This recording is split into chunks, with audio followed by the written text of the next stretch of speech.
How's it going, family? Powerful I am. You got 50 the Mystic. We're getting right into the book of Matthew 6, verse 29. Don't know what's happening. Let's see. Solomon catches some shade in this one. And yet, I say unto you that even Solomon in all his glory was not arrayed like one of these. This deepens the imagery introduced in the previous verse by contrasting the lilies of the field with Solomon, the wealthiest and most glorified king in Israel's history. This is not a comparison of beauty alone, but a teaching about the difference between divinely given identity and self constructed identity. Solomon symbolizes human achievement, wealth, status, power, and the pursuit of external glory. His raiment represents everything man creates through effort, ambition, and material success. The lilies symbolize what God creates effortlessly. They hold no titles, no crowns, no status, and no wealth, yet their natural beauty surpasses the highest expression of human glory. This represents the superiority of divine identity over man's attempt to clothe himself in importance. Jesus is illustrating that true splendor comes from alignment with divine purpose, not from human striving. Solomon in all his glory symbolized the pinnacle of worldly success, probably what most of us are chasing every day. And it is a bit of a challenge because more often than not it leaves people emptier than what it found them as because we're chasing material objects. Yet even that in all its richness cannot match the simple beauty of being fully aligned with God's design. The lily becomes a symbol of spiritual identity, natural authenticity, and divine craftsmanship. Its beauty is not manufactured, enhanced, or forced. It is a reflection of what it was created to be. It is very clear here. Anything created from ego, ambition, or external validation fades in comparison to what God forms naturally. The lily stands for the soul that grows in surrender, trust, and spiritual alignment. Solomon represents the self that labors to look impressive. Jesus is teaching that true glory is not achieved, it is received. It flows from being, not striving. This verse calls you to trust that what God is making you into is far more radiant than anything you can construct out of fear, ego, or pressure. This message itself contains a powerful psychological message about identity formation, self esteem, and the difference between inner authenticity and outward performance. Solomon, in all of it, represents the ego self, the part of the mind that attempts to build identity through external achievements, wealth, accolades, beauty, social approval, or performance. The ego constructs an image to be admired, but it is fragile and requires constant maintenance. This is why people who rely on external validation often feel exhausted, anxious, or insecure even when they appear successful. The lily, by contrast, represents the authentic self. It grows from within, without effort, comparison, or self consciousness. This reflects a mind that is rooted in self acceptance rather than self performance. A person who is aligned with their authentic identity radiates a natural confidence and inner peace because their sense of worth is internally generated. They are not constantly monitoring themselves, adjusting themselves, or questioning whether they are enough. Solomon's glory symbolizes the psychological pressure to live up to an image. A lot of us live up to these images, and a lot of these images go as far back as our parents. Our parents had designed images that they wish for us to live up to. You had no say in it. And many people are in careers, lifestyles that they don't even like, that they hate. Yes, it might have some financial stability at times, but it leaves you empty inside. When a person relies on external achievements to feel valuable, the brain enters a cycle of stress and reward. Dopamine spikes with praise and crashes with criticism. The nervous system becomes dependent on external stimuli for self worth. This creates emotional instability. The lily's beauty, however, comes from internal alignment. When the mind is grounded, regulated, and authentic, the parasympathetic nervous system activates, promoting calmness, creativity, and natural expression. The body relaxes, the mind becomes clear.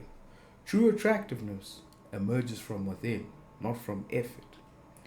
Even though we do so many things, whether it's the way we trim our beards, our haircuts, the fades and whatnot. Oh, let's not go. So many things we do to enhance our external appearance, but we do not fix what is on the inside. We buy weaves. People hate their own hair. We put on makeup because we don't like the way we look. We call it enhancement.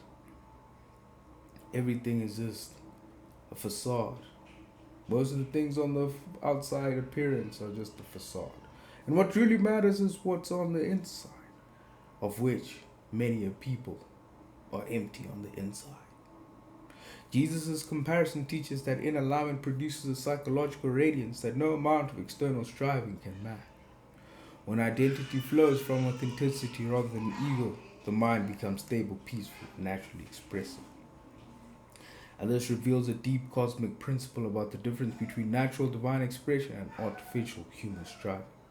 When Jesus says that even Solomon in all his glory was not arrayed like one of these, he is pointing to a universal law. Nature operates from effortless alignment, while humans often try to force outcomes through ego and pressure. In the cosmic order, beauty, abundance, and radiance emerge naturally when a being is connected to its source. Solomon symbolizes human accomplishment at its highest point. His glory came from wealth, power, labor, architecture, and the praise of others. While impressive, it was still man-made, temporary, and dependent on external structures.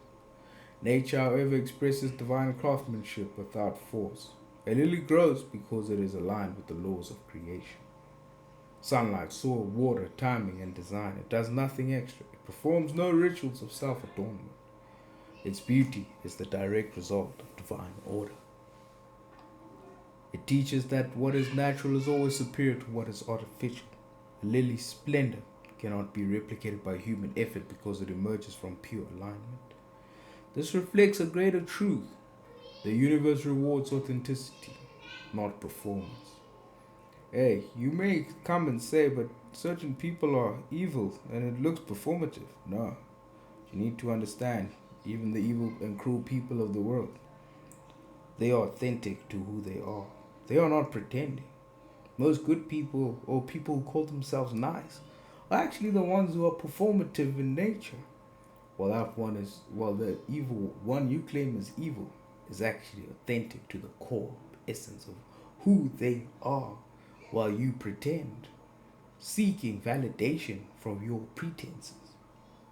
When you operate according to your natural purpose, your life unfolds with grace. When you force yourself into roles, images, or illusions, you disconnect from universal flow. Solomon's glory also represents the illusion that external success equals fulfillment. This cosmic law contradicts this. It says that true radiance comes from within, from being what you were created to be, not from constructing an identity. The lily embodies this principle perfectly. This verse teaches that in the cosmic order, divine alignment will always outshine human striving. When you return to your essence, your life becomes more beautiful than anything you could manufacture through pressure or perfectionism. This gives a practical, life-changing invitation. Stop trying to prove your worth through external performance and allow your true self to shine through alignment. When Jesus says that even Solomon in all his glory was not arrayed like one of these, he is teaching that the beauty and power of authenticity will always surpass the image created through effort, comparison, or pressure. Solomon represents the mindset of striving. Many people try to create a life that looks impressive from the outside.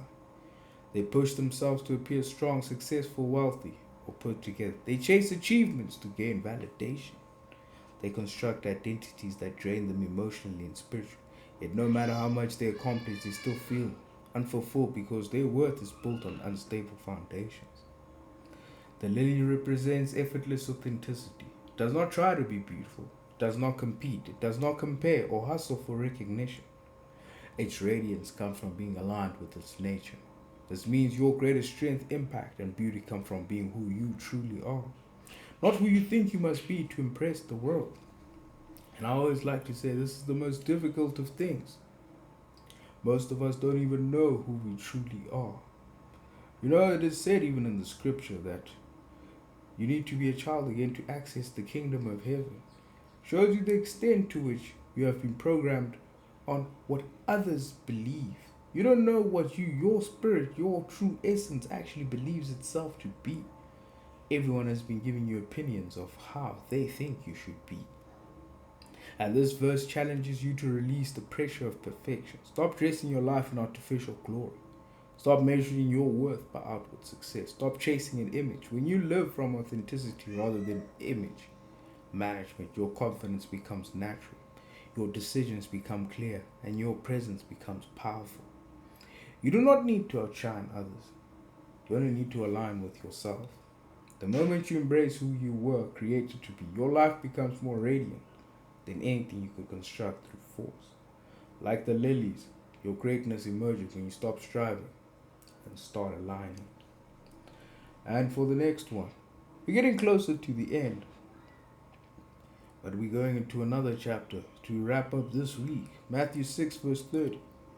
Wherefore, if God so clothe the grass of the field, which today is, and tomorrow is cast into the oven, shall he not much more clothe you, O ye of little faith? And until next time, family, when we continue with this verse.